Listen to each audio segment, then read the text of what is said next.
ट्रेनों का अद्भुत इतिहास प्रारंभ से मैगलेव तक। नमस्कार दोस्तों, आज हम आपको ट्रेनों के इतिहास की एक रोमांचक यात्रा पर ले चलेंगे।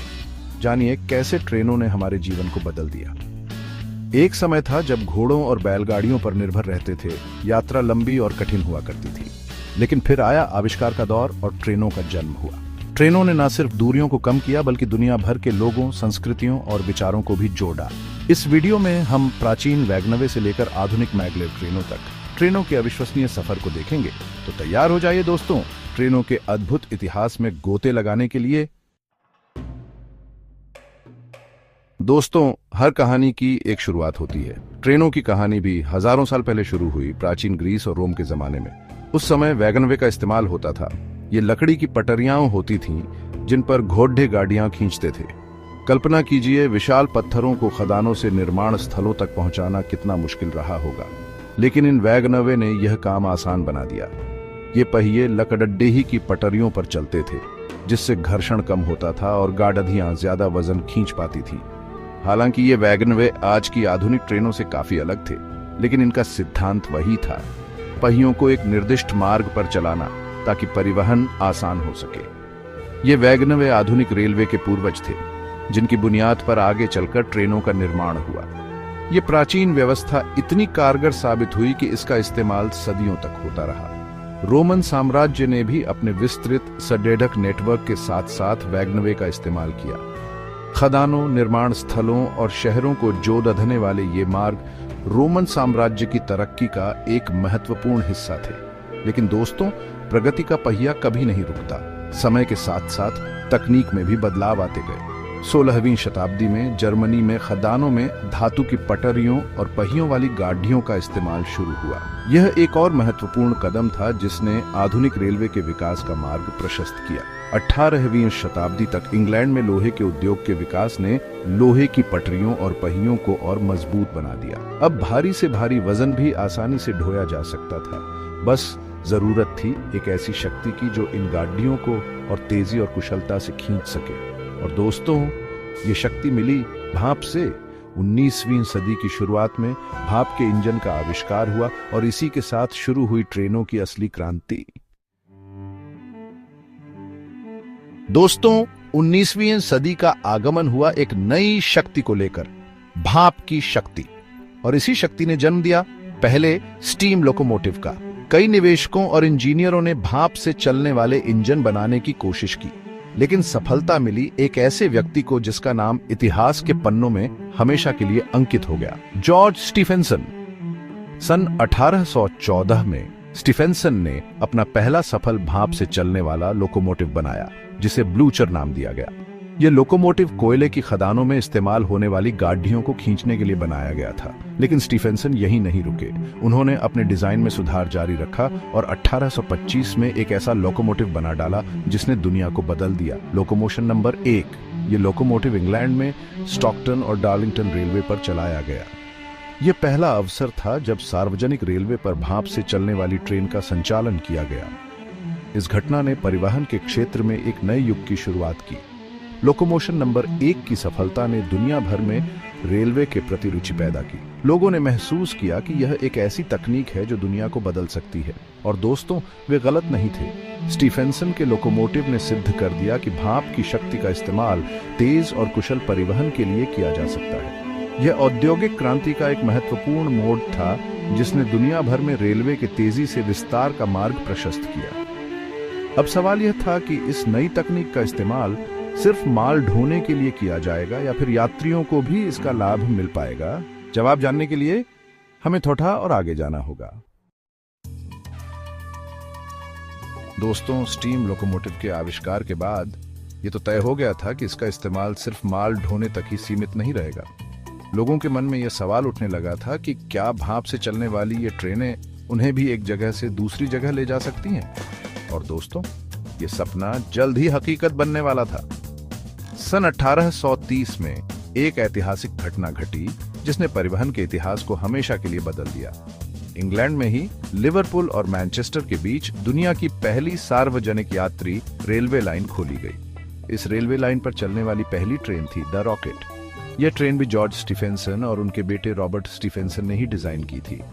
द रॉकेट अपने समय की सबसे तेज चलने वाली ट्रेन थी, जो करीब 48 किलोमीटर प्रति घंटे की रफ्तार से दौड़ सकती थी। कल्पना कीजिए, उस समय लोगों ने जब पहली बार इतनी तेज गति से दौड़ती हुई ट्रेन देखी होगी तो उनके मन में क्या भावनाएं उमड़ होंगी। यह एक अद्भुत और अविश्वसनीय अनुभव रहा होगा।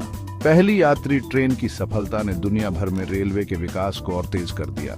अब लोगों को एहसास हो गया था कि ट्रेनें न सिर्फ माल ढोने का एक सस्ता और कुशल साधन है, बल्कि ये लोगों को तेजी से और आरामदायक तरीके से एक जगह से दूसरी जगह पहुंचाने का भी एक शानदार जरिया है। 19वीं सदी के बाद के वर्षों में पूरी दुनिया में रेलवे लाइनों का जाल बिछ गया। यूरोप, अमेरिका, एशिया, हर महाद्वीप पर ट्रेनें दौड़ने लगी। भारत में भी पहली यात्री ट्रेन 1853 में मुंबई से ठाणे के बीच चली थी। ट्रेनों ने न सिर्फ परिवहन के क्षेत्र में क्रांति ला दी, बल्कि इससे समाज और अर्थव्यवस्था पर भी गहरा प्रभाव पड़ी। चैप्टर 4, समाज पर प्रभाव। दोस्तों, ट्रेनों का आगमन सिर्फ एक तकनीकी क्रांति नहीं थी, बल्कि इसने हमारे जीवन के हर पहलू को प्रभावित किया। ट्रेनों ने दूरियों को कम किया, समय बचाया और दुनिया को एक नया रूप दिया। सबसे पहले तो ट्रेनों ने यात्रा को आसान और सस्ता बना दिया। पहले जहां लोगों को एक शहर से दूसरे शहर जाने में दिनों या हफ्तों लग जाते थे, वहीं अब वे कुछ घंटों में ही अपनी मंजिल तक पहुंच सकते थे। इससे व्यापार और वाणिज्य को भी जबरदस्त बढ़ावा मिला। अब व्यापारी अपने माल को तेजी से और कम खर्च पर दूर दराज के बाजारों तक पहुंचा सकते थे। नए नए बाजार खुले और अर्थव्यवस्था तेजी से बढ़ने लगी। ट्रेनों ने शहरों के विकास में भी महत्वपूर्ण भूमिका निभाई। पहले शहर छोटे हुआ करते थे क्योंकि लोगों को अपने कार्यस्थलों के नजदीक रहना पड़ता था, लेकिन ट्रेनों के आने से लोग शहरों के बाहर रहकर भी आसानी से अपने कार्यस्थलों तक आ जा सकते थे। इससे शहरों का विस्तार हुआ और नए नए इलाके बसते गए। ट्रेनों ने नौकरियों के भी अवसर पैदा किए। रेलवे लाइनों के निर्माण, ट्रेनों के संचालन और रखरखाव के लिए लाखों लोगों को काम मिला। इससे बेरोजगारी दूर हुई और लोगों का जीवन स्तर ऊंचा उठा। लेकिन दोस्तों, ट्रेनों का प्रभाव सिर्फ आर्थिक और सामाजिक ही नहीं था, बल्कि इसका एक सांस्कृतिक पहलू भी था। ट्रेनों ने लोगों को एक दूसरे के करीब लाया। अलग अलग संस्कृतियों के लोग जब एक साथ यात्रा करते थे तो उनके बीच विचारों का आदान प्रदान होता था, नए नए रिश्ते बनते थे और समाज में एकता और भाईचारा बढ़ता था।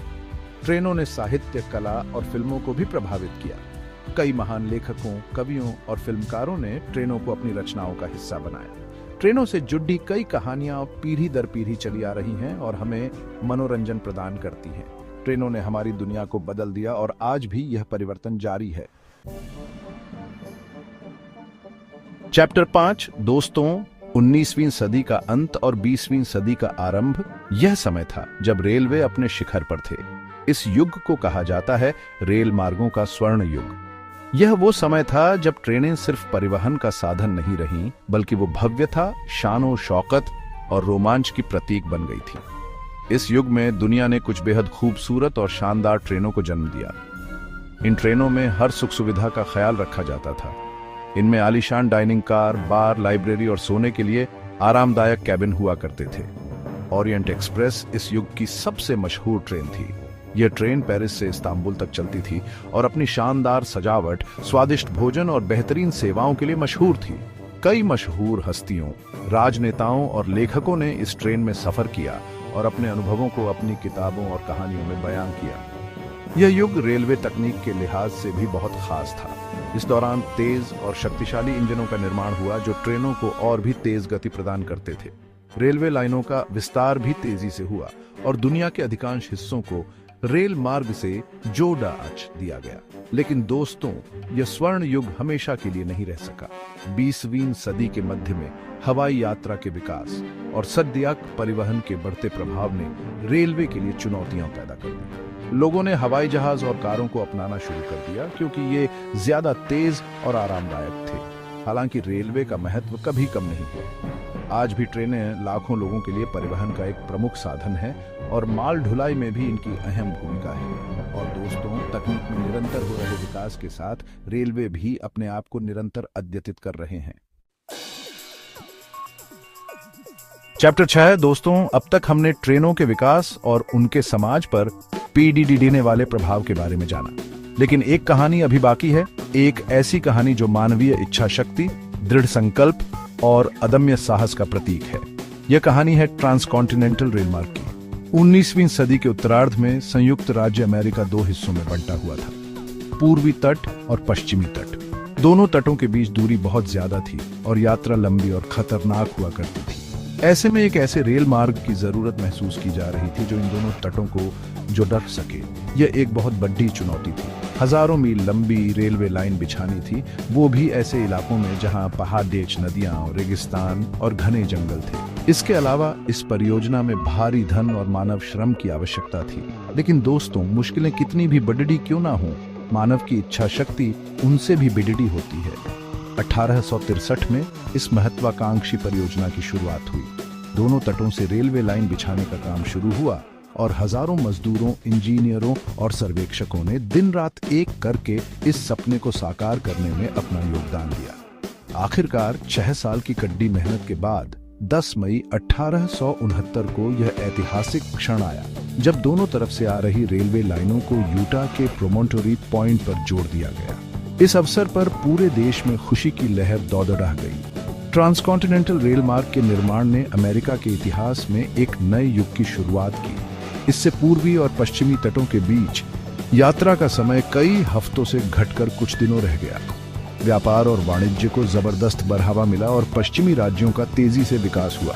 यह रेल मार्ग मानवीय साहस और दृढ़ संकल्प का एक ज्वलंत उदाहरण है, जो हमें यह सिखाता है कि अगर हम ठान लें तो कोई भी लक्ष्य असंभव नहीं है। चैप्टर 7। दोस्तों, जैसे जैसे समय बदलता है वैसे वैसे तकनीक भी बदलती है।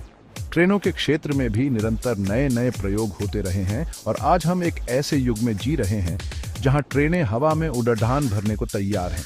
जी हाँ, मैं बात कर रहा हूं मैग्लेव ट्रेनों की। मैग्लेव का अर्थ है चुंबकीय उत्तोलन। ये ट्रेनें पारंपरिक ट्रेनों की तरह पटरियों पर नहीं चलती, बल्कि चुंबकीय शक्ति के जरिए पटरियों से थोड़ा ऊपर उठ जाती हैं और हवा में तैरती हुई दौड़ती हैं। इस तकनीक को मैग्लेव तकनीक कहा जाता है। मैग्लेव ट्रेनों में शक्तिशाली चुंबक लगे होते हैं जो पटरियों में बने विद्युत चुंबकों के साथ प्रतिक्रिया करते हैं। इस प्रतिक्रिया से एक प्रबल चुंबकीय क्षेत्र बनता है जो ट्रेन को पटरियों से ऊपर उठा देता है और आगे बढ़ाता है। चूंकि मैग्लेव ट्रेनें जमीन को नहीं छूती, इसीलिए इनमें घर्षण नहीं होता। घर्षण की अनुपस्थिति के कारण ये ट्रेनें बहुत तेज गति प्राप्त कर सकती हैं, वो भी बिना किसी शोर और कंपन के। कुछ मैग्लेव ट्रेनें तो 600 किलोमीटर प्रति घंटे से भी ज्यादा गति प्राप्त कर सकती है। मैग्लेव तकनीक परिवहन के क्षेत्र में एक क्रांति है। इससे यात्रा का समय कई गुना कम हो जाएगा और दूरियां सिमट जाएंगी। इसके अलावा ये ट्रेनें पर्यावरण के लिए भी बहुत सुरक्षित हैं, क्योंकि ये प्रदूषण नहीं फैलाती। हालांकि मैग्लेव तकनीक अभी अपने शुरुआती दौर में है और इसके व्यापक रूप से इस्तेमाल में अभी कुछ समय लग सकता है। इस तकनीक की लागत बहुत ज्यादा है और इसके लिए विशेष तरह की पटरियों की आवश्यकता होती है। लेकिन दोस्तों, जिस तरह से तकनीक में तेजी से बदलाव आ रहे हैं, उम्मीद है कि जल्द ही मैग्लेव ट्रेनें हमारे लिए एक सामान्य बात हो जाएंगी और हम सभी हवा में तैरती हुई इन ट्रेनों में सफर कर पाएंगे।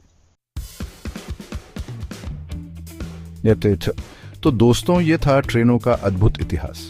प्राचीन वैगनवे से लेकर आधुनिक मैग्लेव ट्रेनों तक हमने देखा कैसे ट्रेनों ने हमारी दुनिया को बदल दिया है। ट्रेनों ने न सिर्फ दूरियों को कम किया है, बल्कि नए नए अवसरों के द्वार भी खोले हैं। और जैसे जैसे तकनीक आगे भी बढ़ रही है, ट्रेनों का भविष्य और भी रोमांचक होता जा रहा है। अगर आपको यह वीडियो पसंद आया हो तो लाइक और सब्सक्राइब करना न भूलें। धन्यवाद।